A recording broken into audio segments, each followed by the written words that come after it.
વડોદરાના અટલાદરા ખિસકોલી સર્કલ પાસે પાણી લાઇનમાં ભારે લીકેજ જોવા મળ્યું છે તો હજારો લીટર પાણી રસ્તા પર વહી ગયું।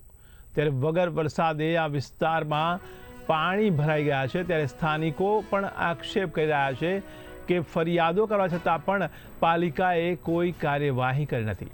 ત્યારે પાણી પુરવઠાની કામગીરી આમ નબળી હોવા છતાં પણ આ પાણીનો બગાડ થઈ રહ્યો છે, જેને લઈને લોકોમાં પણ હવે રોષ જોવા મળી રહ્યો છે। ત્યારે હજારો લીટર પાણી રસ્તા પર આ રીતે વહી રહ્યું છે। ત્યારે ખિસકોલી સર્કલ પાસે પાણી લાઇનમાં ભંગાણ સર્જાતા હજારો લીટર પાણી વેડફાઈ ગયું છે। આ ખિસકોલી સર્કલ વિસ્તાર છે।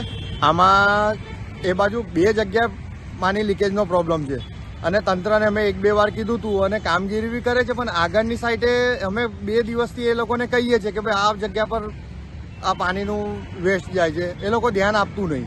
અને બીજી વસ્તુ એ છે કે એક બાજુ એવું લીકેજ છે કે ભાઈ પાણીનું આપણે કમાટી બાગનો તઈ ફુવારો હતો એવો ફુવારો યાદ આવી જાય છે। હવે એ ફુવારો જેવું એક બાજુ પાણી પડે છે અને બીજી સાઈડે નદીના પેલું વેન જેવું પાણી જાય છે અને આ તંત્ર કામ વહેલી તકે કરે એ અમારી માંગણી છે।